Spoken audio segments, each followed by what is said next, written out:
Hardline Republicans have ousted U.S. House Speaker Kevin McCarthy in a historic vote. And this is the first time ever that the Speaker of the House of U.S.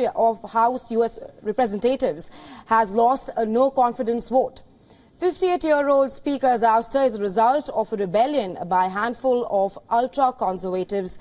They were angry over McCarthy's reliance on Democrat votes to avert a government shutdown on Saturday. Listen in to what McCarthy had to say after his removal. The one thing I will tell you is, doing the right thing isn't always easy, but it is necessary. I don't regret standing up for choosing governance over grievance. It is my responsibility. It is my job. I do not regret negotiating. Our government is designed to find compromise. I don't regret my efforts to build coalitions and find solutions. I was raised to solve problems, not create them. So I may have lost a vote today, but as I walk out of this chamber, I feel fortunate to have served the American people. I leave the speakership with a sense of pride, accomplishment, and yes, optimism. Florida Republican Matt Gaetz had filed the procedural tool on Monday to oust McCarthy. And today, McCarthy has been removed with a 216 to 210 vote.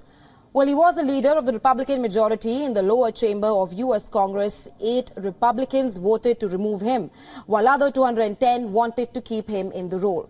But all 208 Democrats in attendance voted against McCarthy. Earlier, Matt Gaetz had said that the only way McCarthy would be able to keep his job is if Democrats bail him out.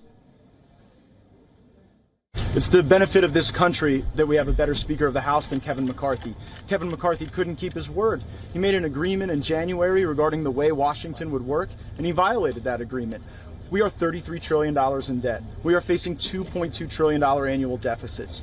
We face a de-dollarization globally that will crush Americans, working class Americans. Kevin McCarthy is a feature of the swamp. Some Republicans are now reportedly saying that it is a setback for the Biden impeachment inquiry, which McCarthy had opened last month. He became the House Speaker in January after 15 rounds of voting in the chamber.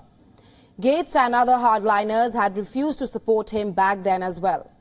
Now, U.S. President Joe Biden has meanwhile said that the House should elect a new speaker swiftly due to urgent challenges that the nation faces at the moment. But the question is, who could succeed McCarthy at the moment? Well, it is not clear just yet. But as McCarthy has said that he will not run for the position again. Here are some candidates who could succeed him. Number 1, Steve Scalise. He is the number 2 House Republican. Number 2, Tom Emmer, who is the majority whip, the 3rd highest rank of the House. Then there is Jim Jordan, the chair of the House Judiciary Committee. Brian Donalds, hardline representative who was up against McCarthy in January as well. And last but not the least, Patrick McHenry. He is the chair of the House Financial Services Committee.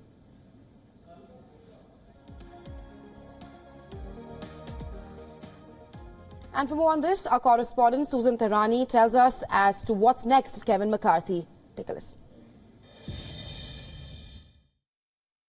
What happens next in the House of Representatives is unclear, mostly because something like this has never happened. By rule, the House needs to elect a speaker, and until then, everything in the House is paralyzed and nothing can be done. Immediately after that vote to oust Kevin McCarthy, Patrick McHenry, the Republican from North Carolina, became a Speaker pro tem. But again, until the House does not have a speaker, nothing can be done. The Democrats floated the idea that they wanted Hakeem Jeffries, the minority leader, to become House Speaker. That's very unlikely considering the fact that the Republicans hold the majority. But this is what needs to happen. The House has 433 members. You must get a majority of the House to vote for a candidate by name in order for that individual to become Speaker.